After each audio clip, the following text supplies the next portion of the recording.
Are you looking to stay connected with the boys over on Beyond the Unknown? Well, check out nicotina.net. There you can join the community under Beyond the Unknown and be able to interact with both Daniel and myself and get access to exclusive content only available on the community at www.nicotina.net.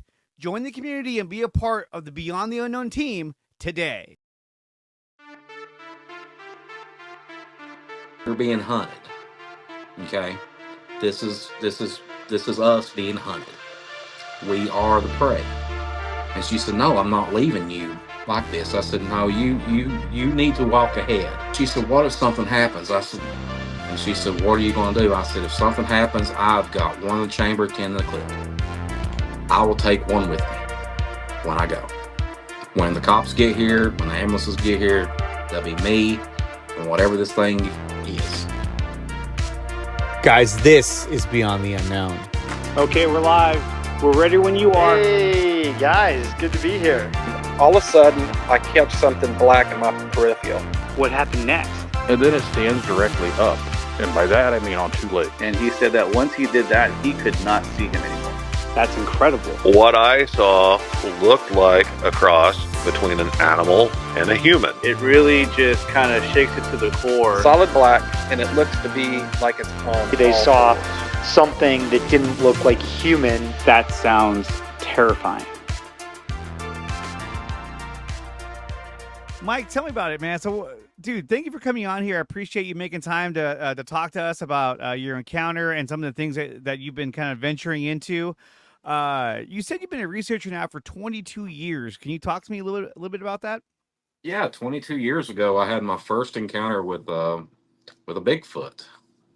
It happened on a riverbank here in Kentucky. I went fishing one day, and it rolled off a hill in front of me into a river.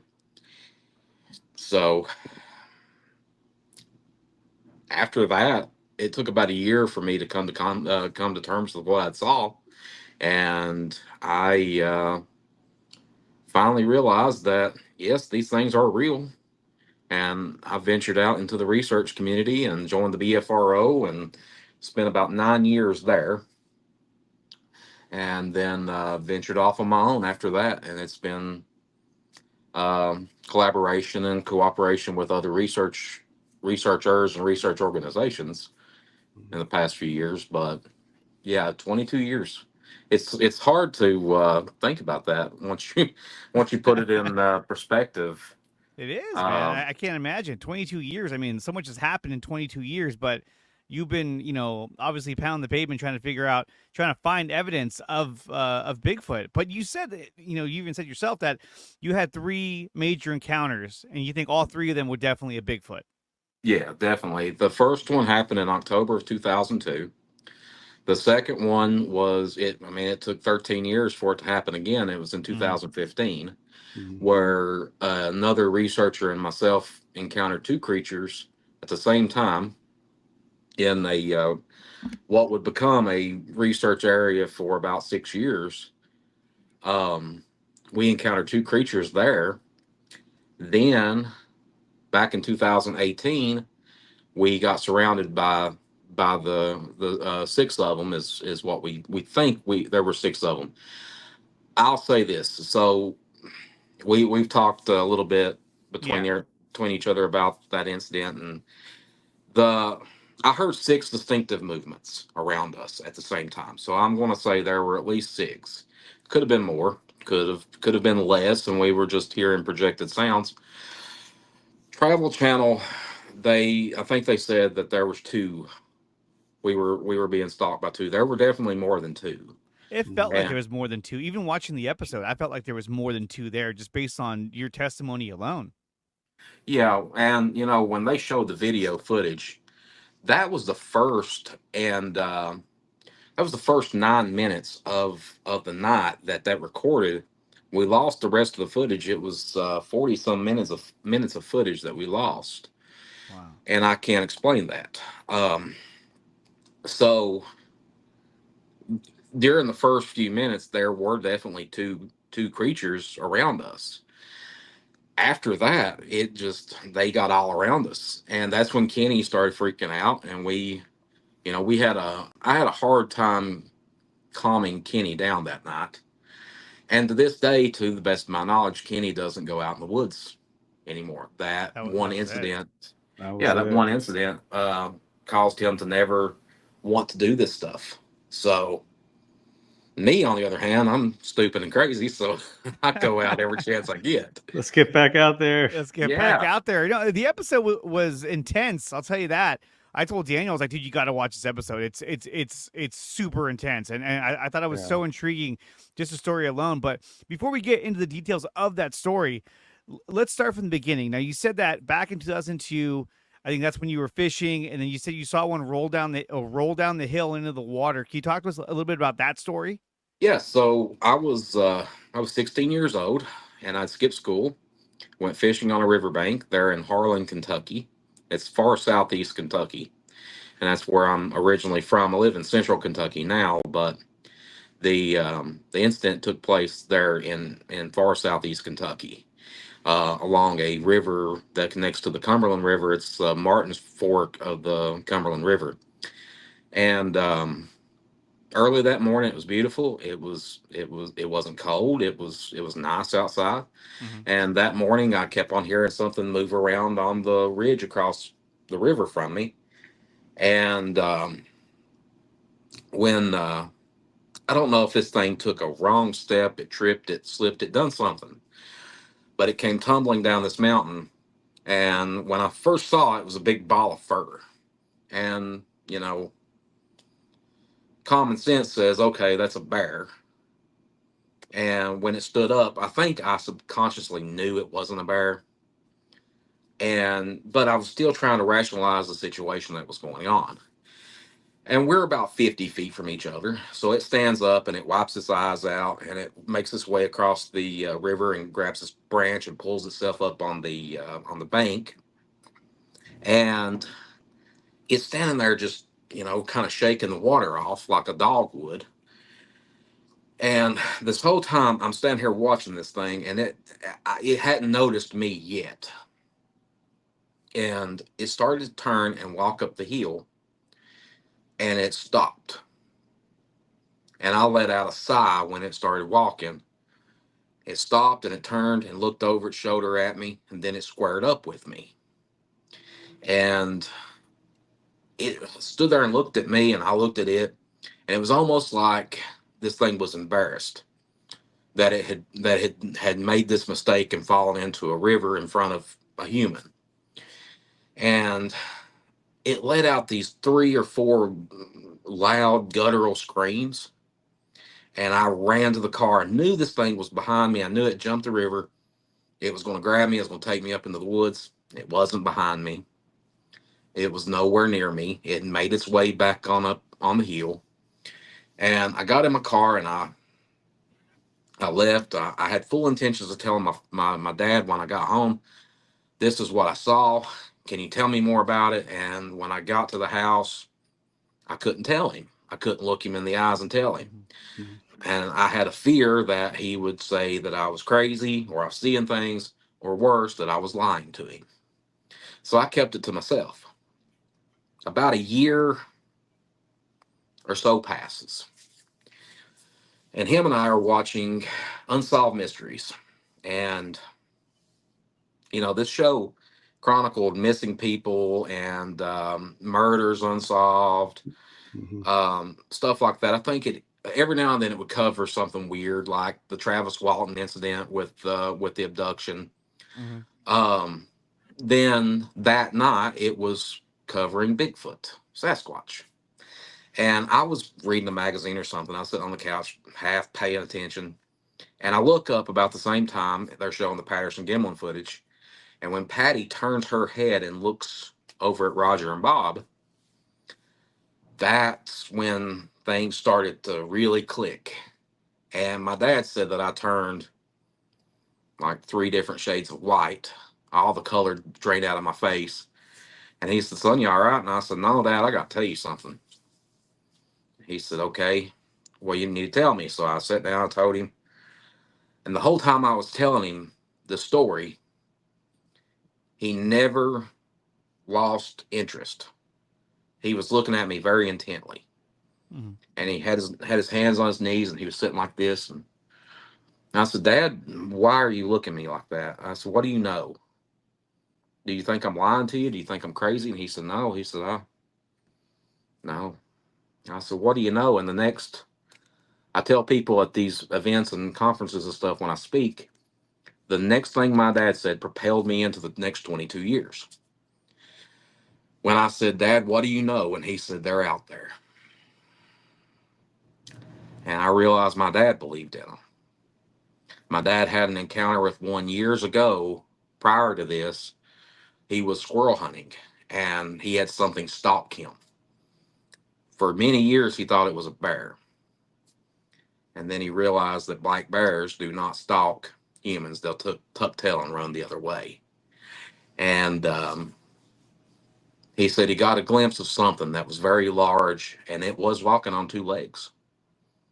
So I took what my dad had told me, and I went to the library, and I got these books and stuff. I think I've still got one. I probably owe the library a couple of $1 million at this point, but They're coming. they're coming. One day somebody's gonna ring my doorbell, and It's that crazy librarian. it's the crazy library.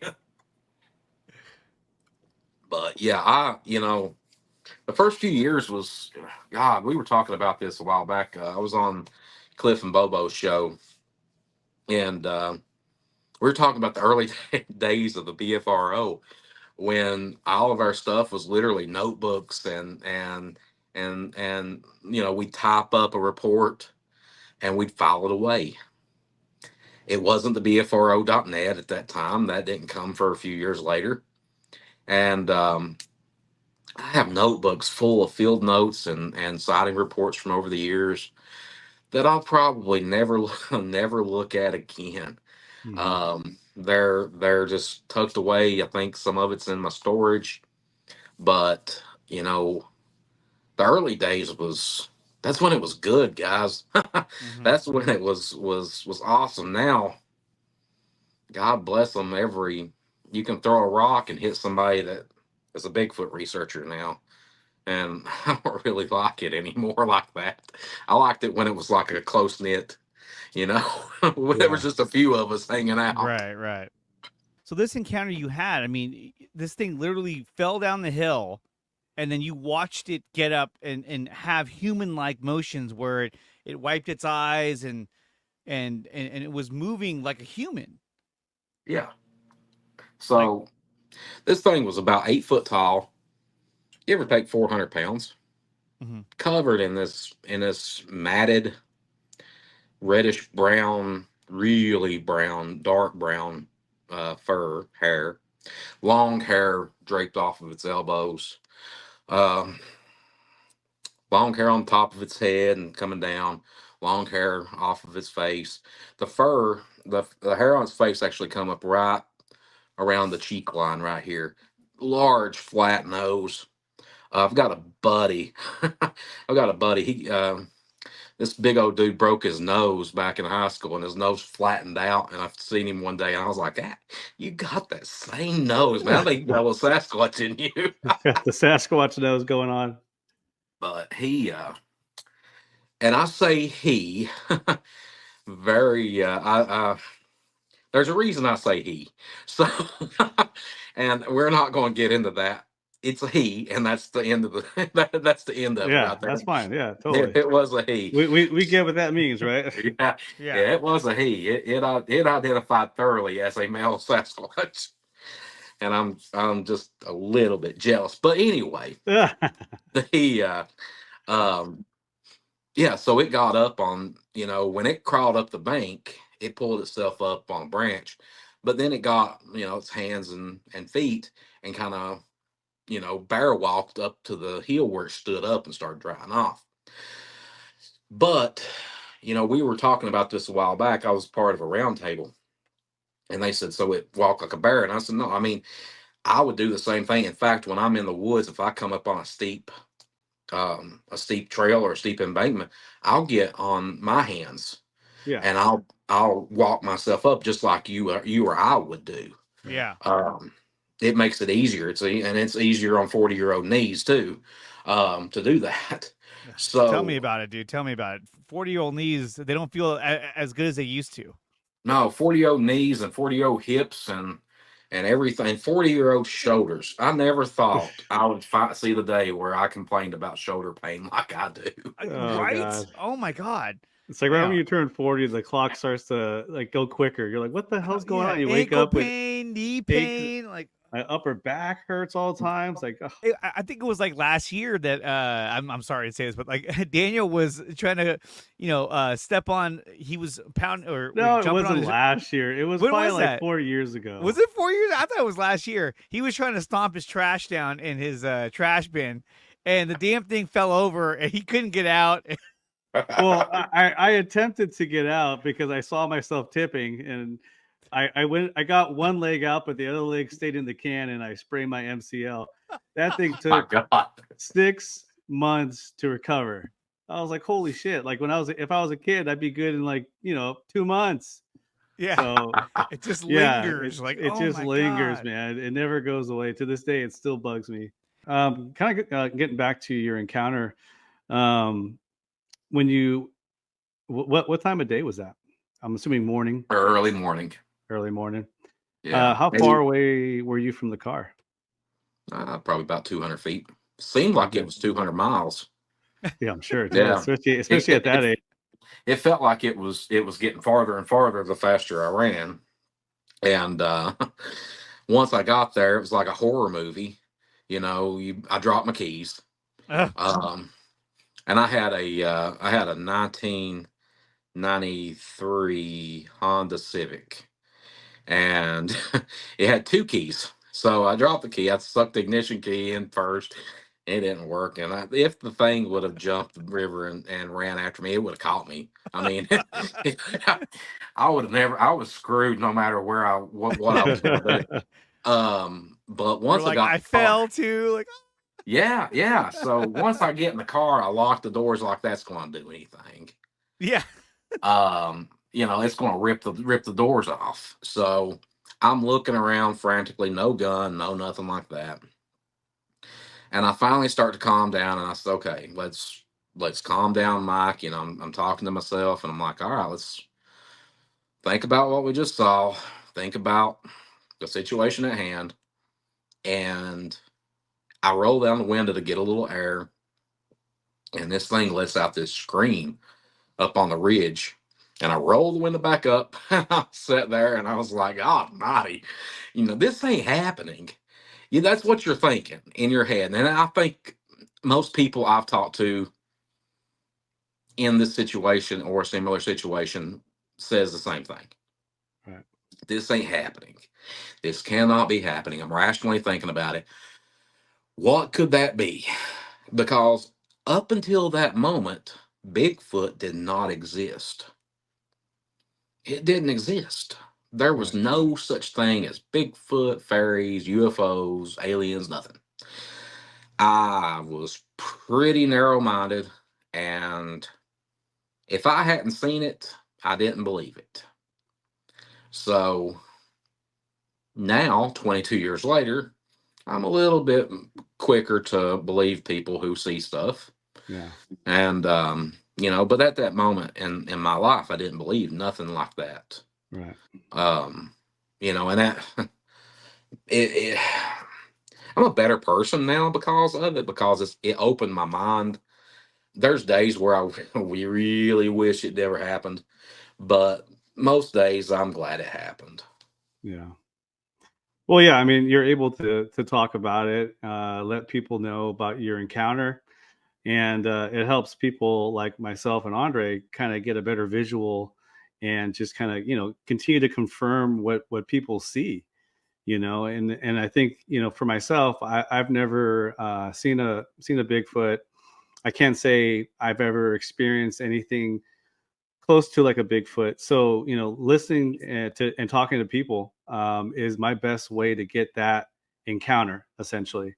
And that really excites me. It's a passion that we have, that just to be able to talk to people that have come across something like this. And, they're it's not like it's a common thing, I mean, it's not like, you're going to you see birds all day long, and, you don't really see a Bigfoot very often. And to get one is kind of a blessing, in a way, because it's definitely a creature that is out there, and they're very elusive, they're intelligent, and they're not there for you to stare at them, essentially. So No, for you to get one on eyes, that's great.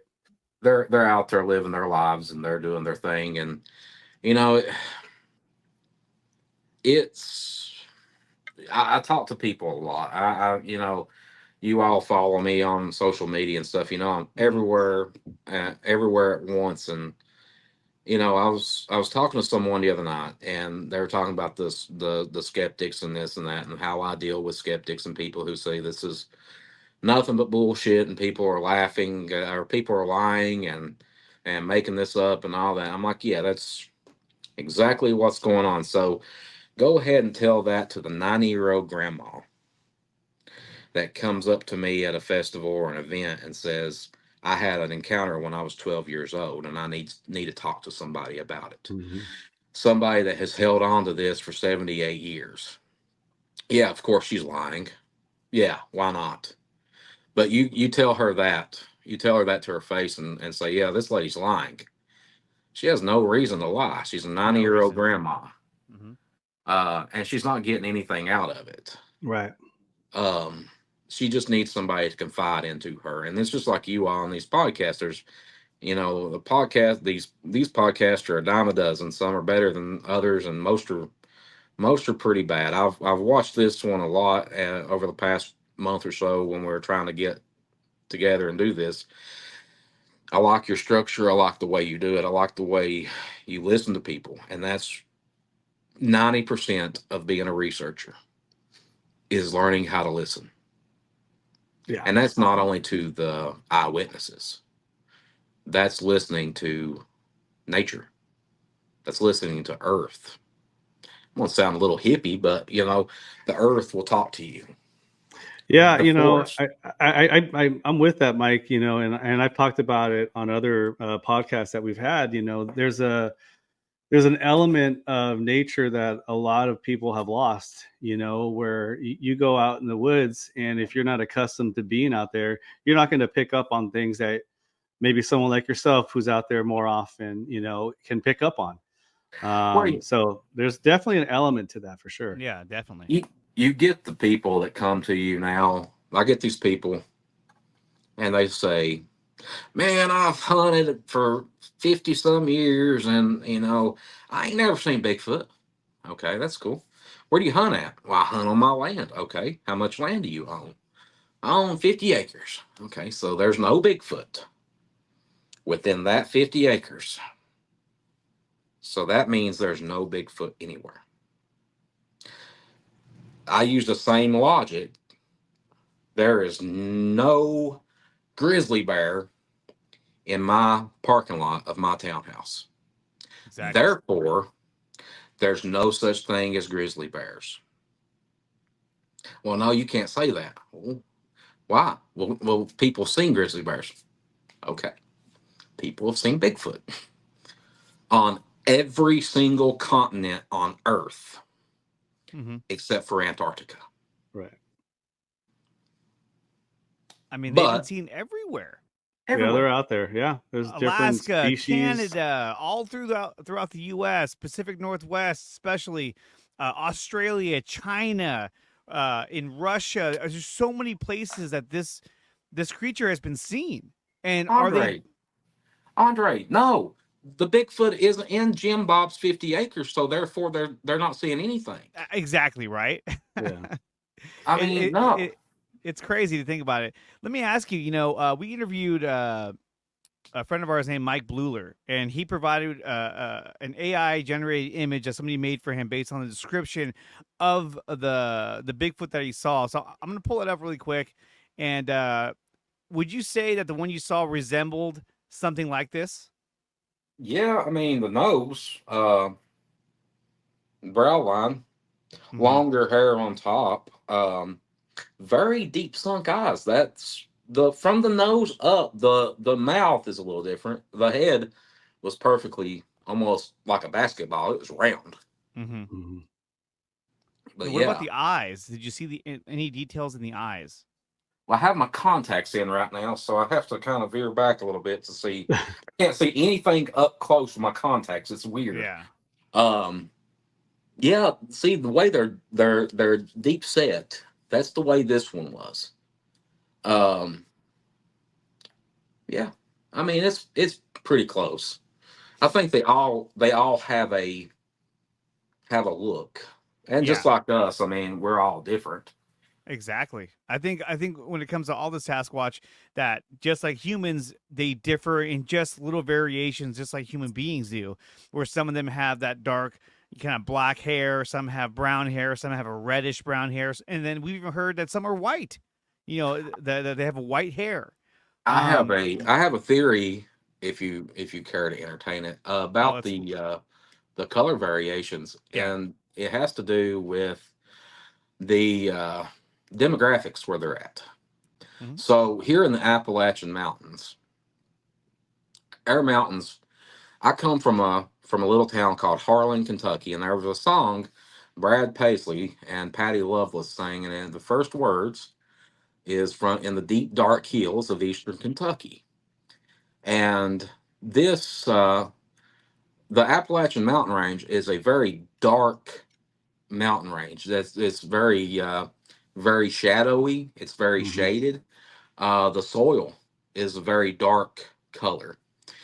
And but then if you let's go to a complete opposite spectrum. The Pacific Northwest, Northern California up. What do you have? You have the redwoods, Hmm. which are, of course, a reddish color. You have the foliage that falls and stuff is a reddish color. The ground is a reddish orange color. You get some dark soil here and there. But what color do you hear most of in Northern California and up? The reddish brown variation of Bigfoot. Hmm. Over here, you hear of the dark brown variation of Bigfoot. Down in the south, you hear of a very almost black, but then you think about the swamps, the skunk ape, where the skunk ape lives. You ever been in the Everglades? It's a coffee colored water. It's very dark soil where there's not sand. In Louisiana, there's dark soil, very dark, murky, muddy waters. So these creatures have evolved around their surroundings Hmm. with that, just like out in the Himalayas, which is so funny. The Yeti has never really been um, described as being white. They've been described as several colors. White, gray has been a couple of them, but like highlights of white and gray. Mm-hmm. Hmm. Nobody's ever said that they were white. And down in Australia, the Yowie is a very light colored brown, but it's a very sandy, reddish, tan colored soil down there and surroundings. So these Yeah. creatures, my theory is they evolve into their surroundings, and hence why a lot of people say, "Oh, well, they just disappeared." No, they might have blended in, Yeah. but No, I think didn't so. disappear. Yeah. And, in regards to the Yowie, we were talking to Yowie Dan a while back ago, and, he was talking more about these Yowies being a little bit more skinnier, Mhm. a little bit more lanky. And I think that's a testament to the environment they're in, the air, the heat, the humidity, and different factors like that might make them a little bit more leaner. And they're tall too, from what we saw pictures wise. They can get, was it like 11 feet tall, Andre? Yeah, they Yeah, can get real tall. It's like holy cow. yeah, they're. I think one of the reports I heard from out that way was around the 13 to 14 foot mark. Yeah, they're huge. There, and here I don't discount anybody anybody when they tell me how big they think this thing was, but we get them about 9 to 10 foot here. That's the very, very big ones. Mm-hmm. For the most part, they're anywhere from 3 foot to 8 foot. Mm-hmm. The one I saw back in 2002 was lanky. It wasn't very overly, muscular, which I couldn't see a whole lot of definition, but under the fur. But it was lanky compared to, say, the Paul Freeman one or the or Patty. The Paul Freeman one. I believe that thing had found a little Debbie truck somewhere. It was a chunky Bigfoot. The Paul Freeman Bigfoot was. It was a chunky one. But out here I mean, you hear of people saying, "Oh, well, it was 12, 14 foot tall." Was it? How far were you away, pal? Yeah, right. And Yeah. Right. you go and do a recreation, and then I stand just shy of I'm 5'9". I'm not a very tall person, but I've got a 7 foot reach. Mm-hmm. So I've got these long orangutan arms, and I swear I can scratch my knees standing straight up. So, but I've got a 7 foot reach. It's right there, 6'11" to 7 foot.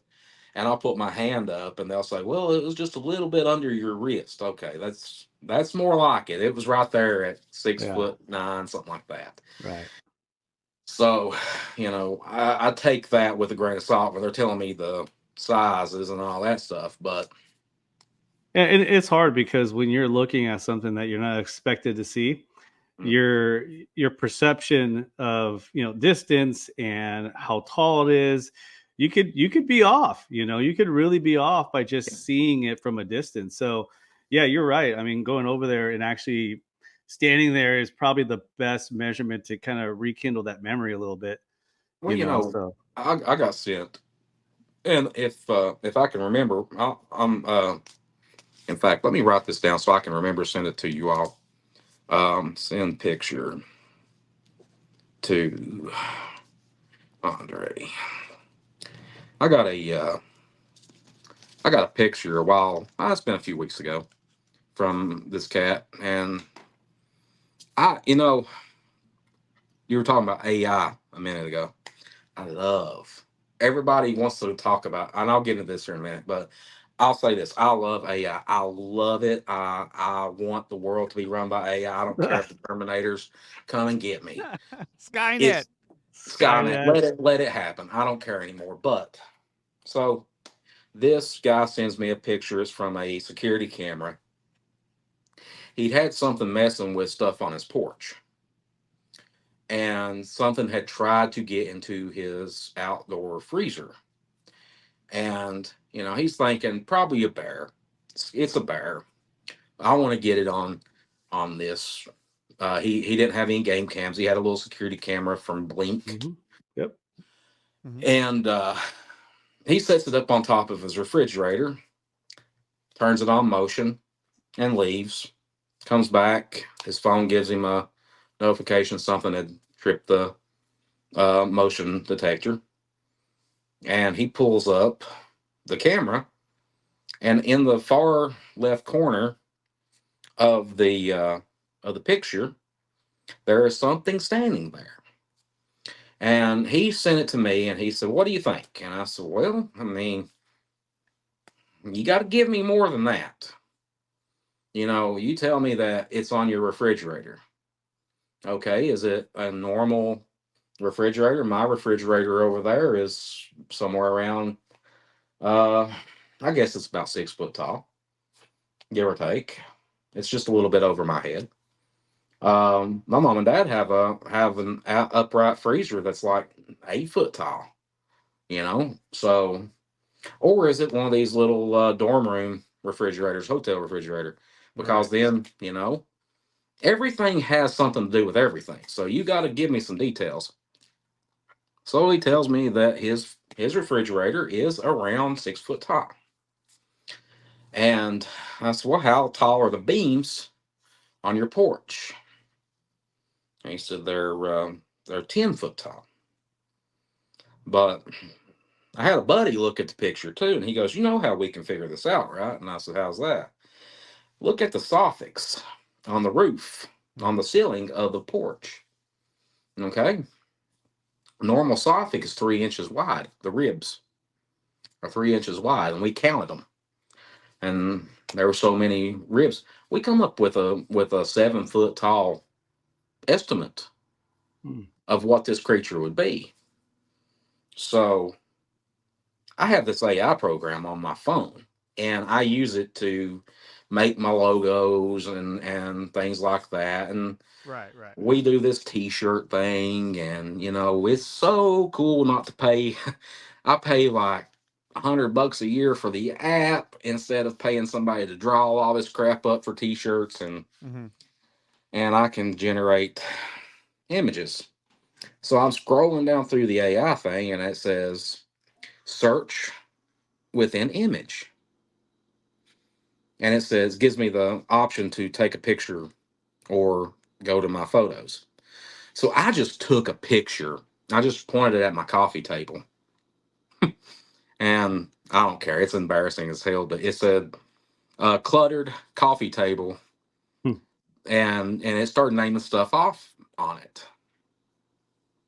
And I thought, wonder what this would come up with if I put that picture in.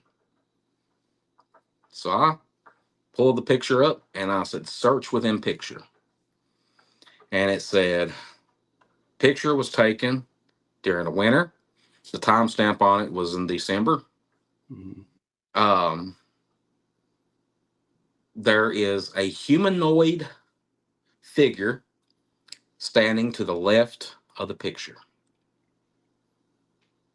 And I typed in AI detection, and it came back up no AI detected.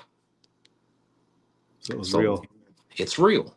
So now the guys want me to come down, and he's got horses and everything, and I'm all about some animals. And I told him it would be cooler weather because honestly, right now is my time to kind of collect some stuff. I go and do these festivals and these events. I've got like 20 more events scheduled for the year, and I'm done in the end of October. Um, but when cooler weather hits, I'll probably go down and hang out with him for a day or so. I did get a report a few weeks ago about 10 miles from my research area, and in fact, it's about 10 miles away the crow flies from the incident that happened from Travel Channel. Mm-hmm. And this guy got paralleled by two while he was logging, and heard two on each side of him. And it made me think of it might be the same ones from 6 years ago. Yeah. Could be, if they still have that kind of way of doing things. Well, it sounds like they do. You hear a lot about that. Them being kind of in the shadows, and they can follow your footsteps step by step. You can't see them; they're just there. I mean, they blend in so incredibly well. Their fur and what they're able to do is really incredible. They have like a natural instinct to just stay away for the most part, but in a way where you just can't see them, but you can hear them. So it's wild. I had this lady, older lady. I think she's passed away now, but she told me one time that when she was a little girl, her and her dad was walking this trail to a creek. They were gathering water, and they didn't have any running water, so they had to go to the creek. And she said her dad walked right past this thing, and when she walked past it, the only way she knew that something was there was it blinked its eyes. Mm. And she said one was standing there watching them, but her dad just walked right past it and never noticed it. She said she screamed and ran to her dad, which was, a few feet ahead of her. And she said when her dad turned around, this thing bolted, just gone. And he pulled his gun, and you're talking about back in the 1940s. Mm-hmm. So, but yeah, I tell people all the time, if you've been in the woods, chances are you've been within arm's reach of one of these creatures and never knew it, because they all don't. The smell that people report, I've smelled something one time in my life that was close to what people have said they smell like, but I wasn't Bigfooting. I was sitting out at a farm pond trying to try, trying to woo a girl, her daddy on the farm, and we had walked out to the farm pond by ourselves, and we were sitting there, and it was dark, the moon was out, and I smelled something, and the smell was moving, and it smelled like a rotted animal that had been rolling in garbage, and it was moving, like you could smell it, and then you wouldn't smell it, then you'd smell it again. And she was like, "What is that?" And I said, "I don't know, but we need to get the hell out of here. Mission aborted." Yeah. Yeah. Abort the mission. Absolutely, man. So, Mike, you had a second major encounter. Can you tell us a little bit about that?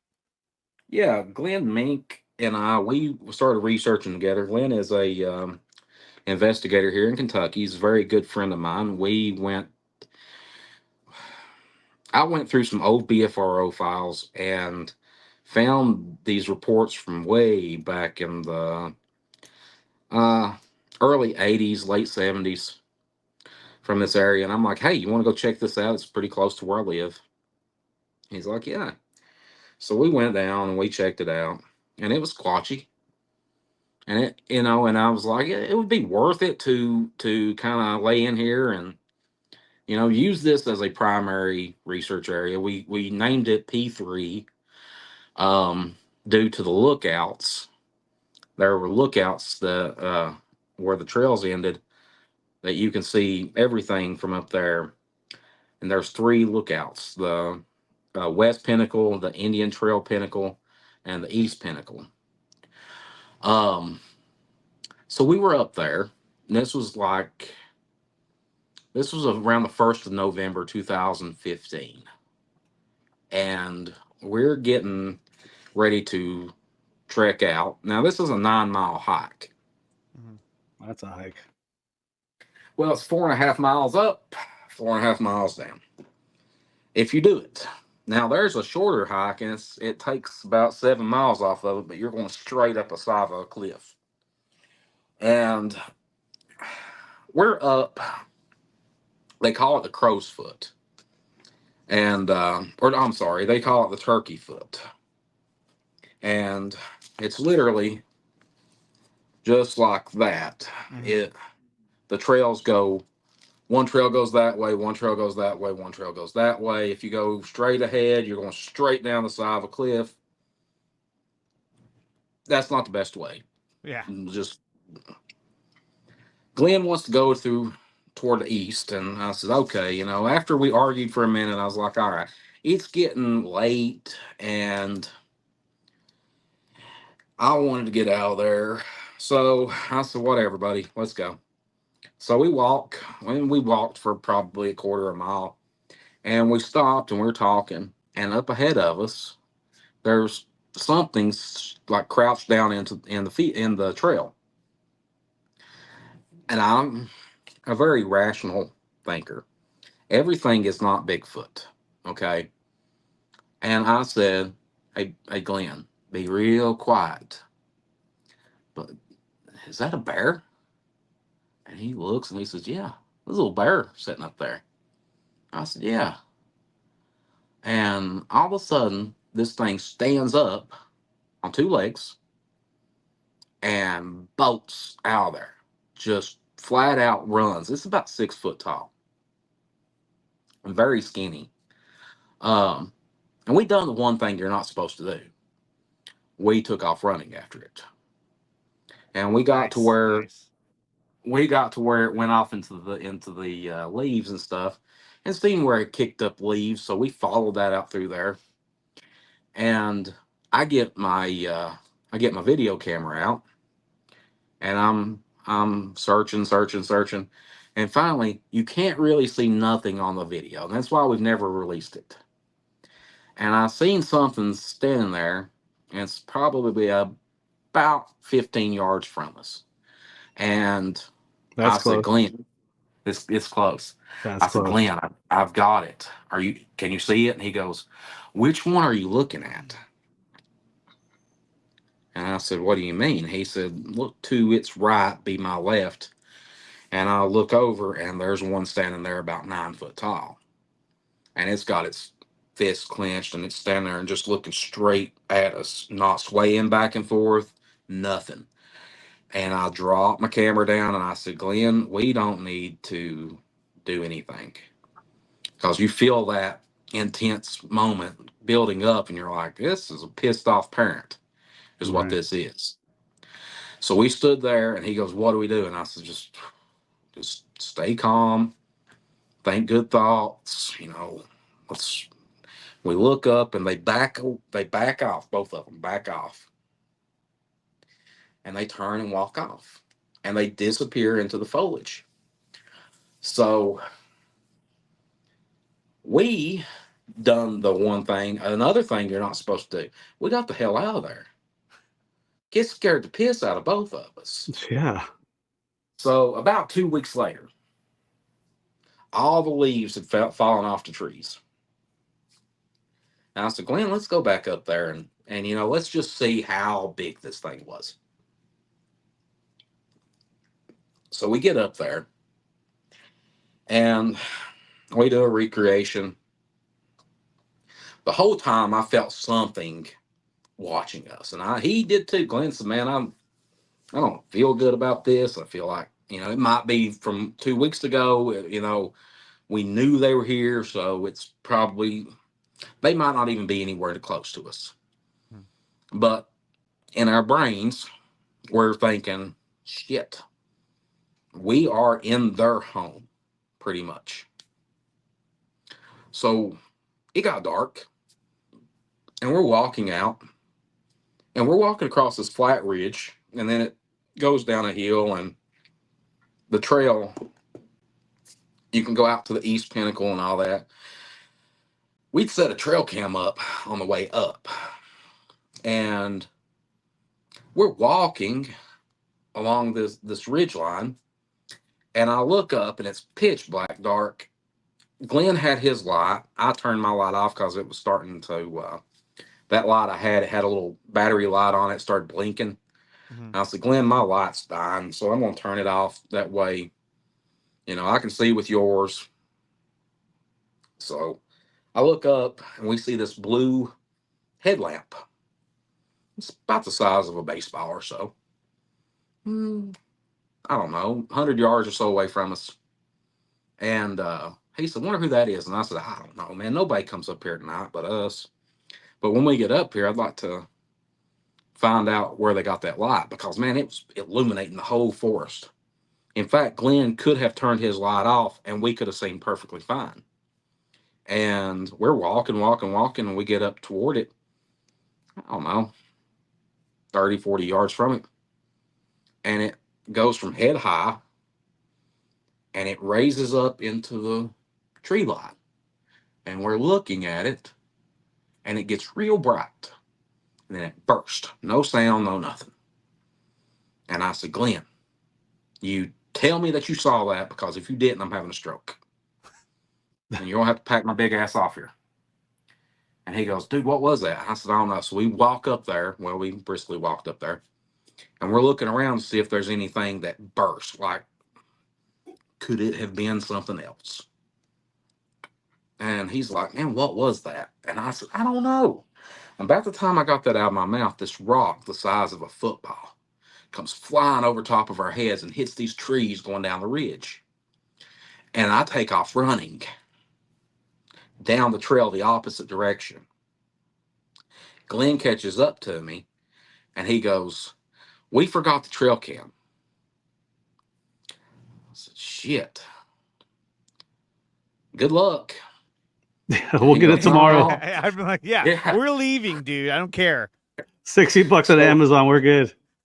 He gets up there, and he goes, we got to go get that trail cam. What if something was on it? And I was like, man, why do you poke me like that? So we had to turn around, and we went right back up the side of that mountain.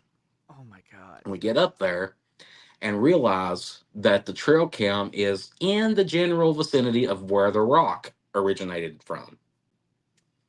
And I lock up, guys. I am not even joking. I locked up tight.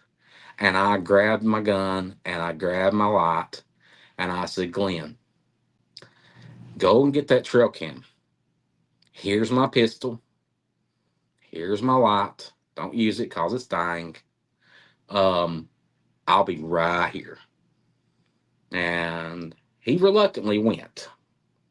When he went around the ridge and disappeared, it dawned on me that I had no gun. I had no light. You're like, wait, why did I just do that? Damn it.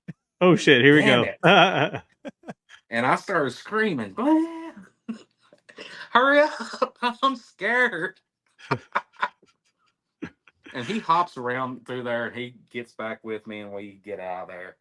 The whole climb we were going down the mountain, though, we heard something following us. And we trucked it down to our cars. And I told him, I said, Glenn, listen, I'm going to have to take a break for a couple of weeks. We'll take the trail cam home, check it tomorrow, call me. This was like a Saturday night. He goes, all right. So we leave. I get home, take a shower, unwind, lay down. About 4 o'clock in the morning, my phone rings. And I'm like, I didn't even look at it. I just grabbed it. I was like, whoever it is, you got to be dead. You got to be calling me from the other side. Grandma? He goes, get your big ass up. You got to look at what I found. And I said, no, I'm not doing this. It's 4 o'clock in the morning, Glenn.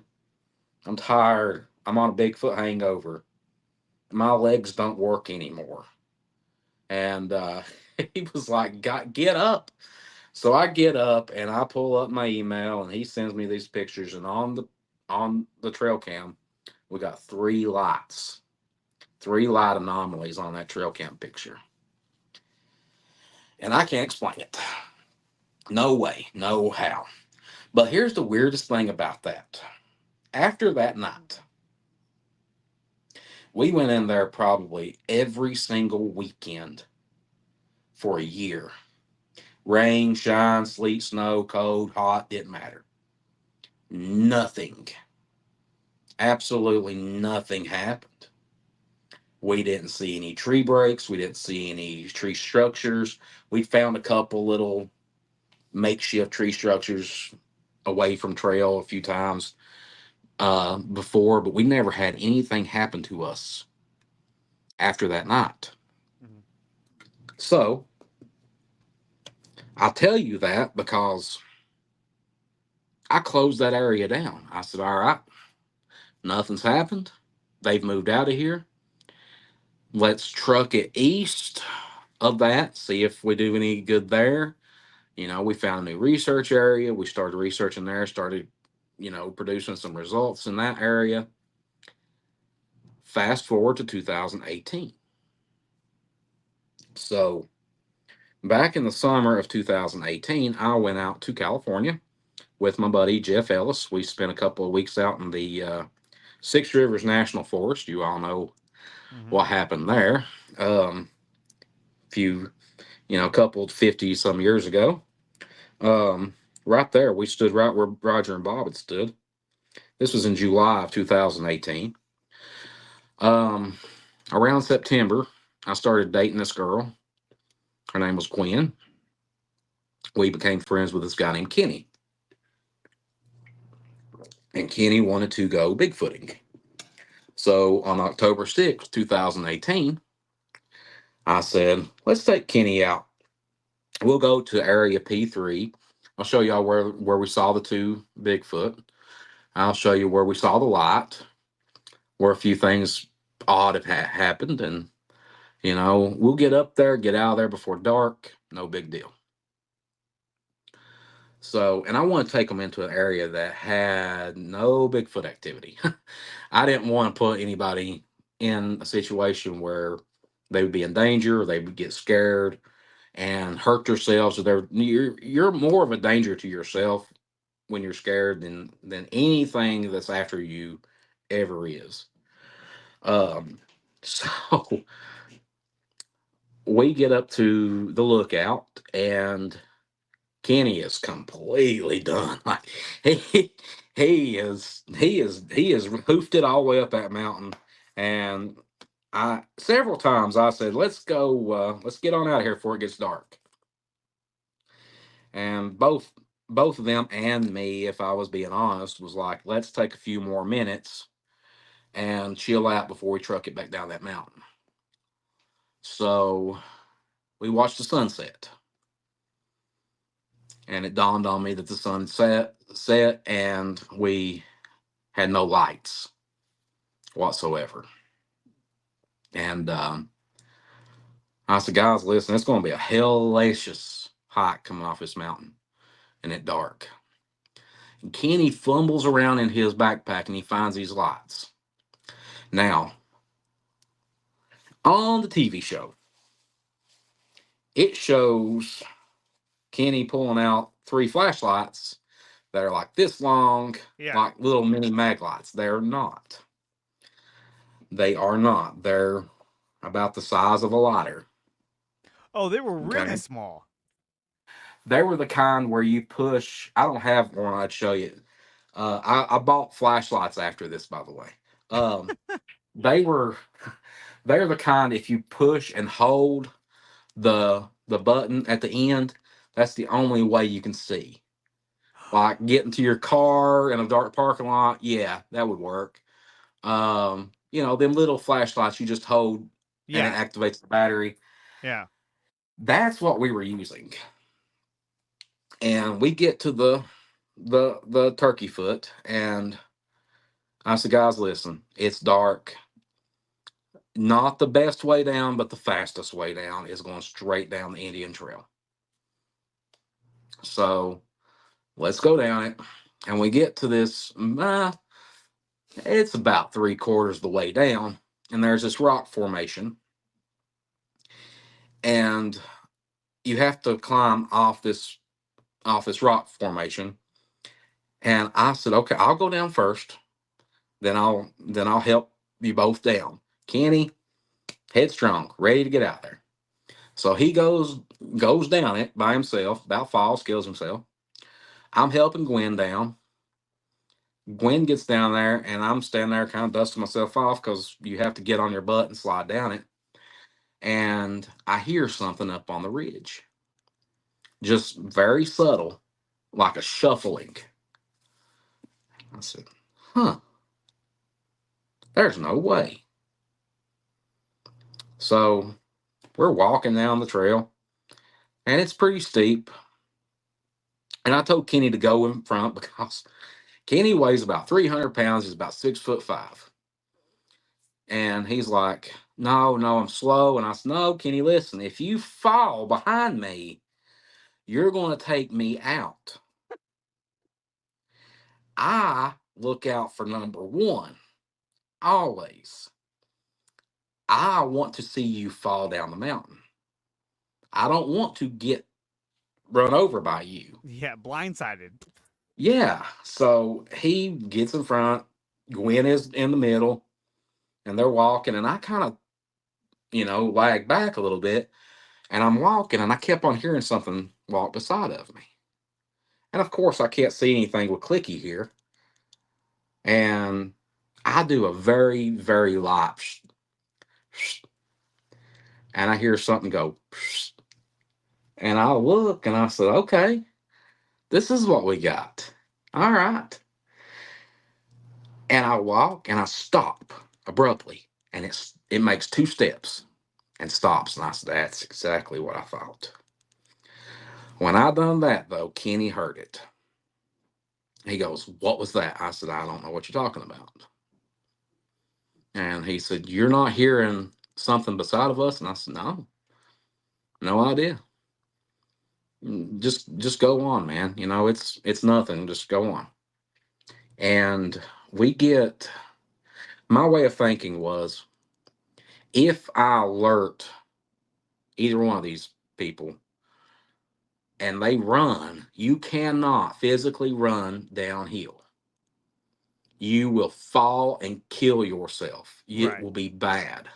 So trying to So keep I'm the going, situation calm as possible. Like, hey, I don't hear anything. Let's just keep going. Like, just stay calm and go. just keep going. So we get on down through there.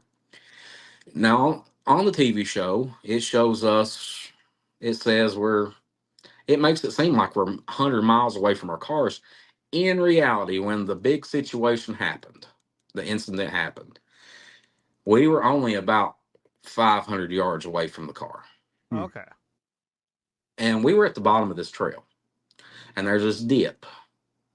And I said, okay, guys, it's time to be honest with everybody. Let me tell you what's going on. We have had something following us all the way out through here, walking right beside of us. Now, do you all want to hang around, see what it might be, see if we can interact with it? Both of them said, yeah, why not? So I take a stick, and on the TV show, it shows me knocking 3 times. Never knocked 3 times. And here's why. I broke the limb that I was using on the first swing. I come around and I hit a tree very hard, and it shattered that limb.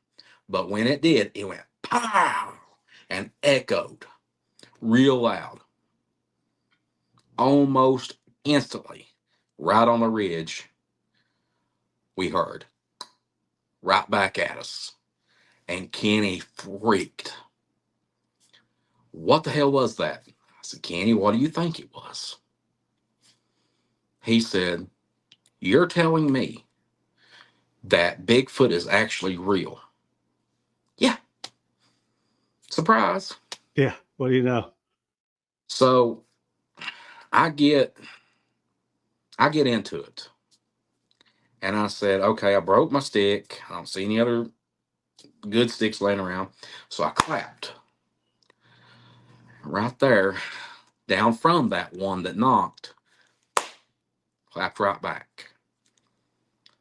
At that point, when this one clapped, we heard one over here on this side walk. And I said, Gwen, get your phone out. Start recording. So she gets her phone out. She had 0 memory left in her phone. So what she done, she went on YouTube and went to live broadcast private. That way, whenever she was done, it would save it, and we could say I could save it on my phone or my computer. Right. And be done. So she starts recording.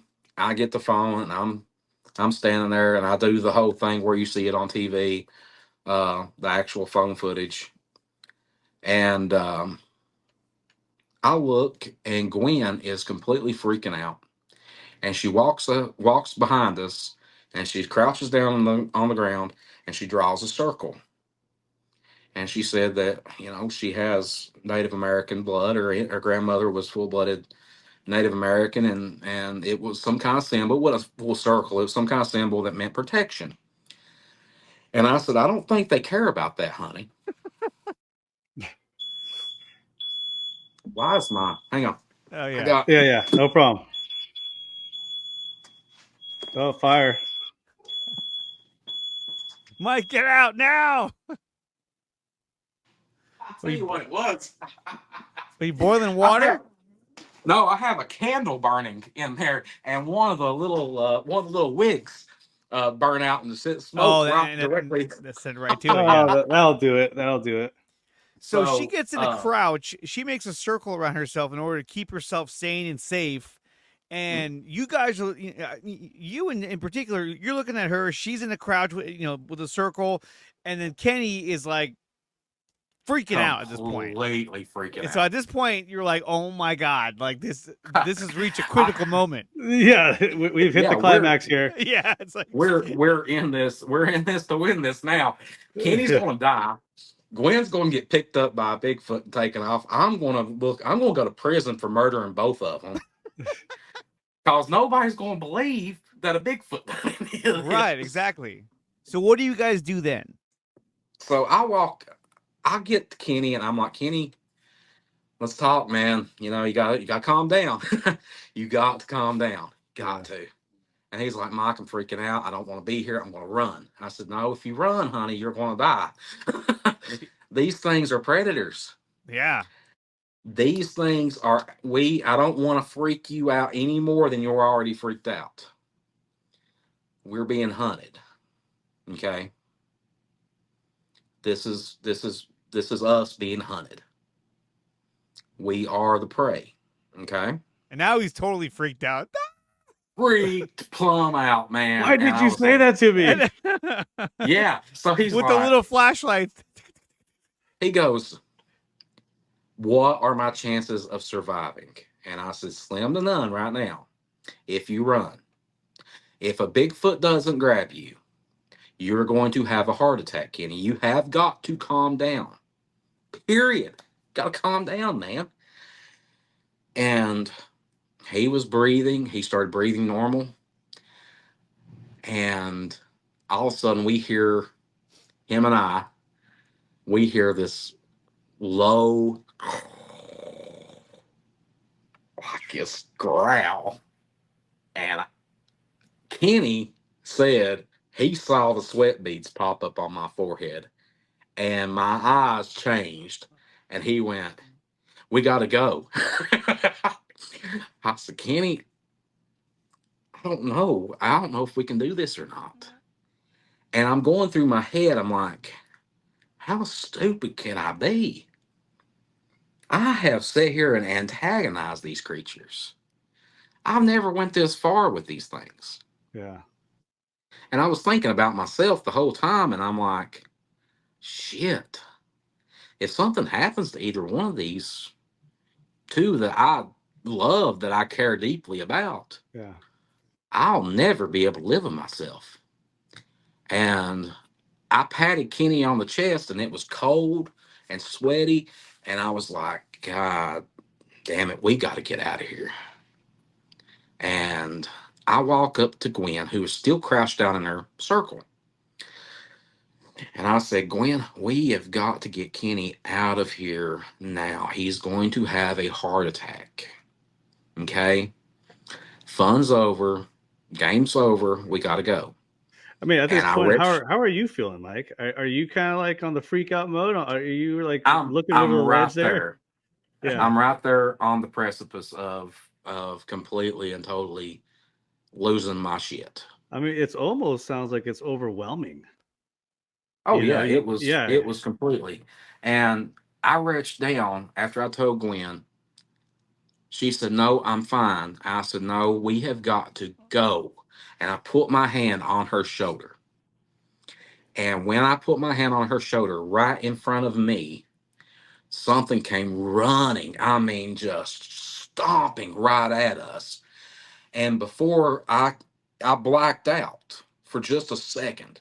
When I come back to, I had my pistol fully drawn.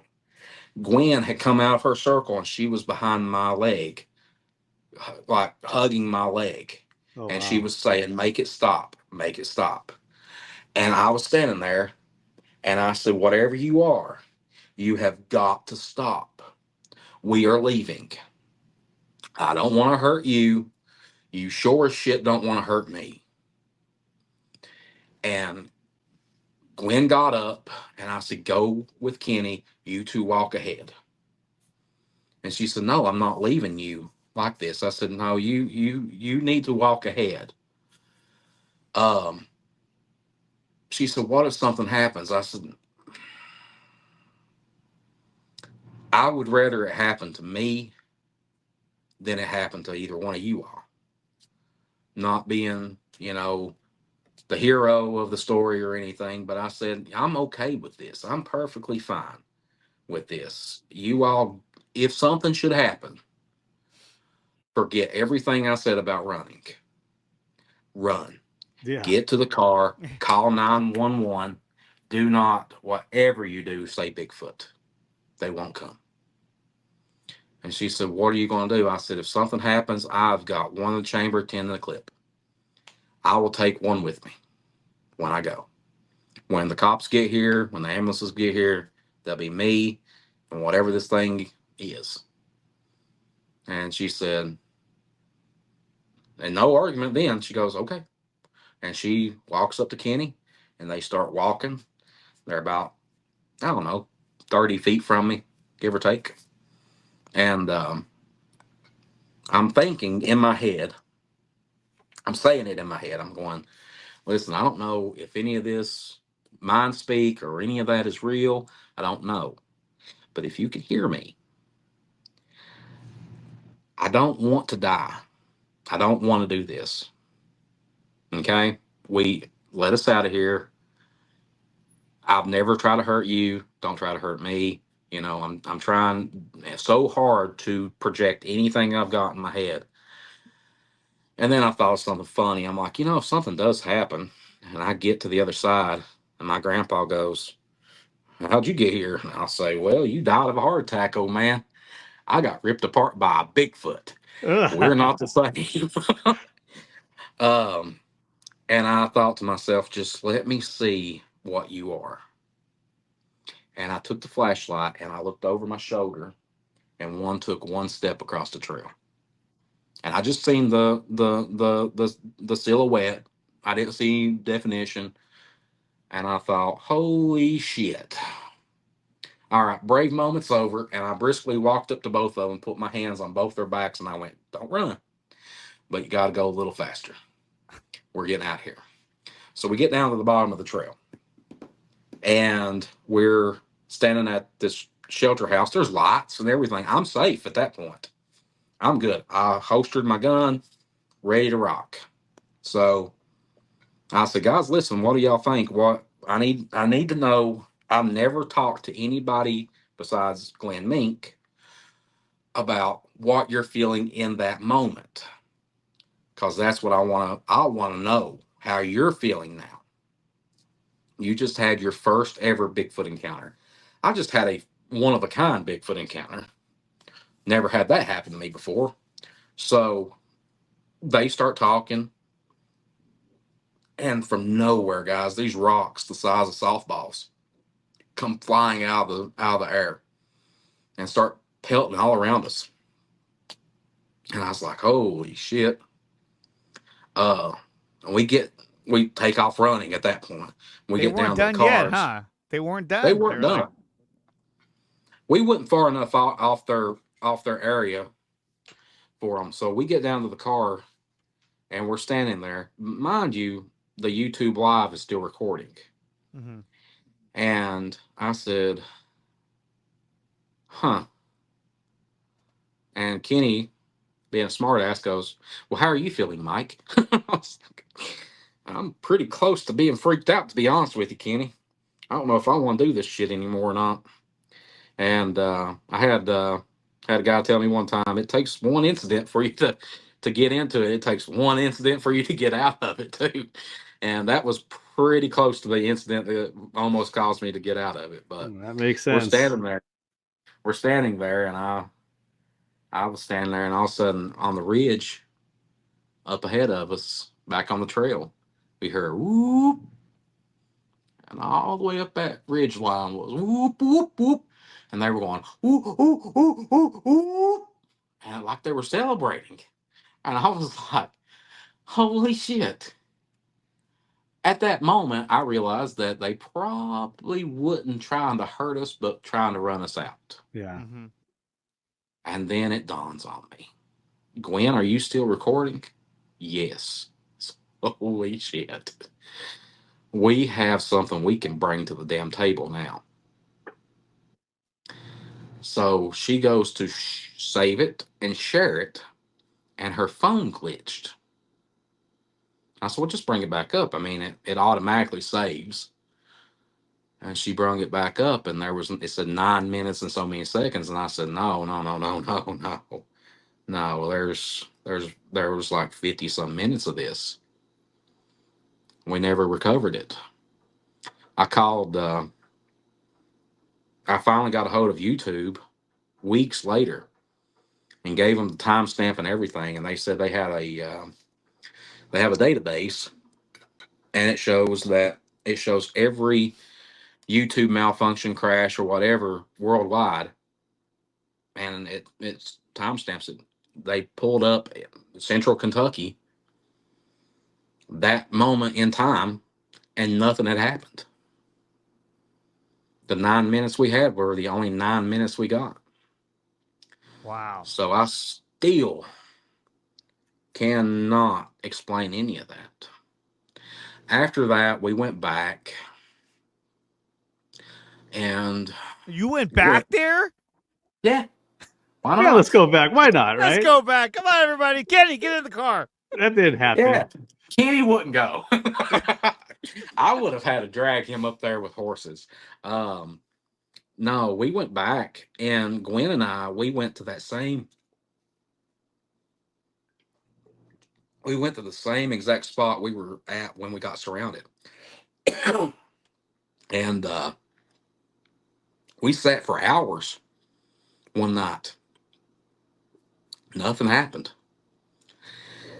A couple of days after that, I was already talking to Travel Channel about doing a show, and we were talking. They said, "Man, you look like hell." And I said, "Well, I've had something happen the other day, and I don't know how to talk to anybody about it and all this." And they're like, "Well, just tell us about it." So I told them about it, and they're like, "Holy shit, we're producing this other show called These Woods Are Haunted.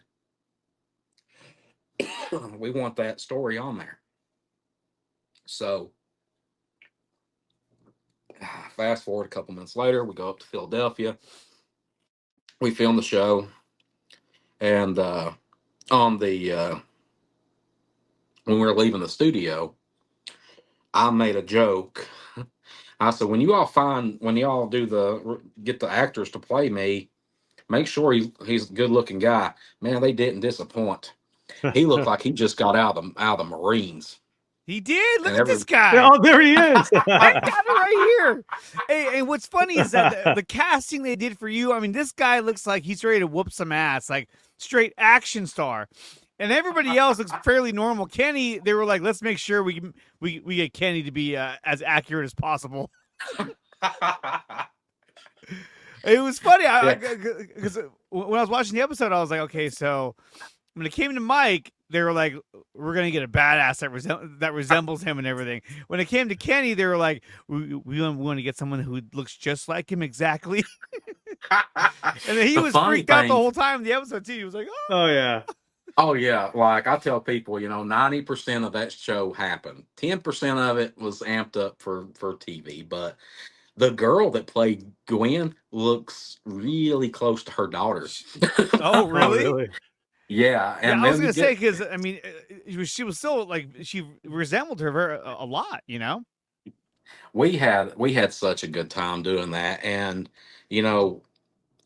so after that was filmed, we left. Gwen and I broke up.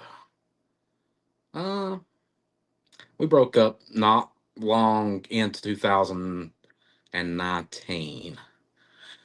And y'all have probably heard of him. His name is Darby Orca. He's a professor out of North Carolina State University. He's doing this DNA study on Bigfoot. Darby is a good friend of mine. We done a documentary together years ago. And he calls me up and he says, Mike, he'd already heard about the incident. The TV show hadn't aired yet. He said, I'm coming through your area, and I would like to go to where this happened at. And I said, okay. So we get to, I get Glenn Mink, and we go up on the area P3 during May of 2019. And we walked out to where we had placed a trail cam at, where we saw the lights. And Glenn and Darby were talking. Nothing was happening. And I said, guys, listen, I'm going to go back to the trail. I'm going to go pee. I'll meet y'all up the trail a little bit. Okay, no problem. So I went down the side of the hill, went over to the trail, and I'm standing there peeing, and Darby hollers at me, and he says, hey, Mike, which way did you come off? And I said, well, just give me a second. And I'm shaking the piss out of an old friend of mine right now. And I said, I'll show you. It's a little steep, but you come off of it pretty easy. And he said, that ain't why I'm asking. I said, well, why? He goes, walk back up here. So I walked back up there. I walked up the same trail of leaves that I've brushed up going up or coming down. And I get up there and I said, what you need? He goes, you didn't go that way. I said, no, I went right the way I just came. I went right down that hill and over to the trail. He said, what do you think about that? And I started seeing impressions about 7 foot apart. And I said, which way did we come up? And we found the way we come up, and we didn't come anywhere near that. And I said, huh. So I found one impression, and I kind of brushed the leaves out of it, and there was a perfect impression of a footprint. Wow. No definition, no nothing like that. And I said, But Darby, it was there. It was there. It was there. It had And been there. he said, you got plaster? And I said, I've always got plaster. So I have these flags that I place if we find footprints, which is never. I don't give a shit who you are in Bigfoot world. You don't go out every single time and find footprints. You don't. And if you do, you still don't find footprints. So I go out with these flags and I start flagging off every footprint. We found 28 footprints over 200 yards. Wow. So a little over 600 feet. And they split off. There were 2 sets of footprints. They split off. Looked like they were at a run. The largest footprint we found was only about 13 inches long. But still yet, 7 foot stride that was at a run. We think they were running. And they left a perfect impression of their footprint in a rotted log. But when I poured plaster in it, it fell out the bottom of it. So that was useless. But yeah, we cataloged every one of those 28 footprints in on the trackway. And then 2020, not long after the whole trackway find and everything, we got through the fall and everything. I started talking to this production company that works solely with the Travel Channel. And they're like, we want to start this show, let's get this done. So we started filming in January of 2020. And we started hearing, like we'd be in airports and stuff, hey, there's something going down in China. Okay, that's cool. Keep it over there. And we went to Asheville, North Carolina, my favorite place in the world to go. I'll live there one day. We went down there and done a ghost hunt, and I went out I went down from Asheville to Uwharrie and done a Bigfoot hunt and stuff like that for this show. And we wrapped up filming on March the 15th, 2020, same day that the Travel Channel, These Woods Are Haunted, came out. We had a big thing at a bar down there, and, it was great. But I come home on the 18th of March of 2020. My mother calls me on the 21st of March, leaves me a voicemail. I still got it on my phone, telling me that my grandmother she had Alzheimer's for about 8 years, and she had finally made it to the end of her journey. Grandma, she passed away on the 27th of March. I came back home on the 1st of April to a barrage of phone calls, emails, and everything telling me that the TV show had been put on permanent hiatus due to the pandemic.